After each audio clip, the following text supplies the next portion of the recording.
Hello, everybody, and welcome to Realty Success. We're so excited to have you today.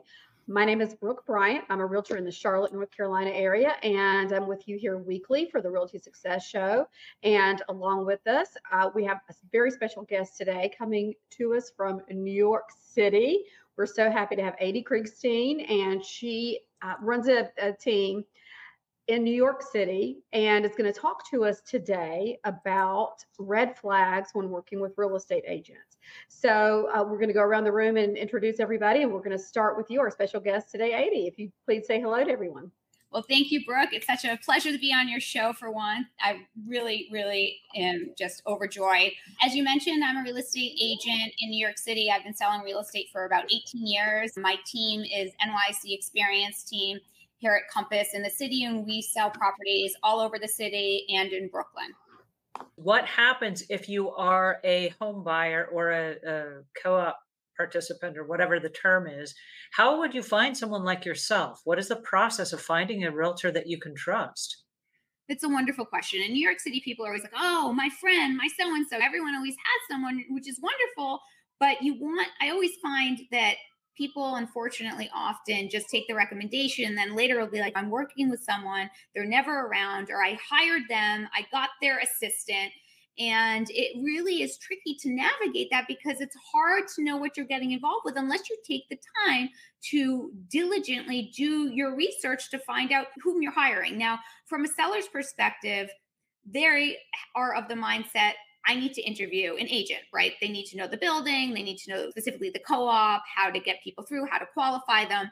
And most of the time they'll interview a few brokers to see what's the best fit, who will market their property and on what platforms. In this day and age, you need to be on everything. Are they trustworthy? But with buyers, that's not really the case. Often someone will meet someone just at an open house, or again, like, hey, my friend, you should go and work with them. Take them out, see what happens. And people don't think to interview in the same manner that they would when they're hiring an agent to represent them as a seller. And that's unfortunate. I had mentioned that New York doesn't have an MLS. We also didn't have buyer representation when you sign a buyer disclosure form until a number of years ago. It just didn't exist. When I started in this business, I found that very frustrating because you just had to take everyone's word. And as a new agent, that's tricky. That's hard. You have no guarantee. And not that this gives you a guarantee because it's not a contract, but it at least is something showing that you are fiduciarily working with this person and representing them. And that gives us as agents peace of mind. But to more specifically answer your question in terms of how can someone go about finding an agent that they think they'll mesh the best with, you want to ask for references and credentials. You can also look somebody up on some of the board state websites to see if they have any ongoing situations, shall we say. So obviously, you wouldn't want to work with someone who is in any open disputes. You want to know their credentials. In New York, they used to give titles like, yo, you're the vice president, you're the president, this, that. They did away with that about 10 years or so ago. And the only way to really differentiate yourself as an agent is to be just a regular sales agent, to have your broker's license, or to get a few different designations that are out there and offered. For instance, I have two of them, and there really aren't many. I am a certified negotiation specialist and a buyer's agent rep. And there's not many brokers that take the time to take those additional courses to get these credentials. And that's incredibly important. That sets me apart from a lot of my competition. And unfortunately, not many consumers know, again, that you can ask for this.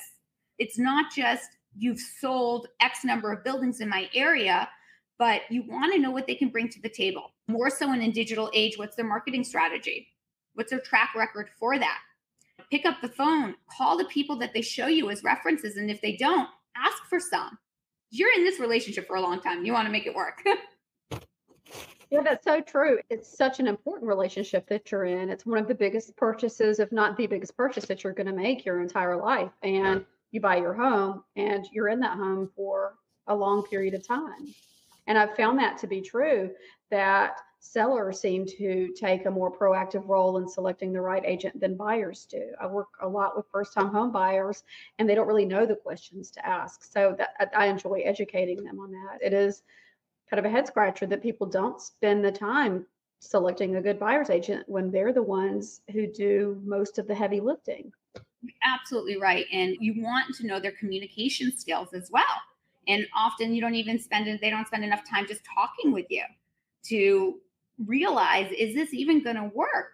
What's your transparency level as well on that? I know Regina and her partner Aaron Brown, they work out of San Antonio. And correct me if I'm wrong, Regina, you guys have talked about your relationship with your clients and prospective clients as being sort of a date. You go on a date with them to get to know each other and see if you do communicate well together. Yeah, we do. We meet every client together the very first.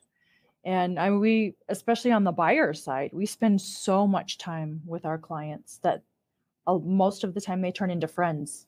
They end up referring their family, their friends to us. And the relationship aspect of it is very important to us because where we are so referral based, they're referring their friends, their family to us. If they're the kind of people we want to work with, we definitely nurture that relationship for sure. I love everything you're saying, Regina. That's one of my team's big pushing points here.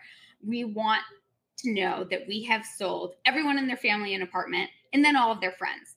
What's best for them is best for us, even if that means they change their mind halfway through the process of selling their apartment because the market's changing. We tell them, you know what? Your best interest is to rent right now. We want to give them the best advice and nurture that relationship to make sure they come back. And it's interesting. It's not the same with many agents. They are not about that connection. It's the one, we call it one and done. Yeah, I love that.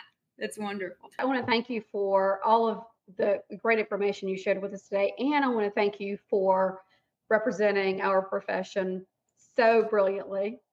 Adie, if you'll tell everybody where they can find you. Yep, I'm Adie Kriegstein, so that's A Kriegstein. In addition to NYC Experience Team, you can find us. That's our website, as well as Facebook, LinkedIn, YouTube, and Instagram. I would love to hear from everyone, and thank you for having me. This has been wonderful. It was great having you. I am Brooke Bryant out of Charlotte, North Carolina. You can find me on all the social media platforms at Ask Brooke Bryant. And if Adie has sold your house and you're looking to move to the Carolinas, give me a call. I'll be glad to slowly show you around. And it's great to see everybody. And we look forward to seeing everybody next time. Thanks so much. Thank you. Thank you.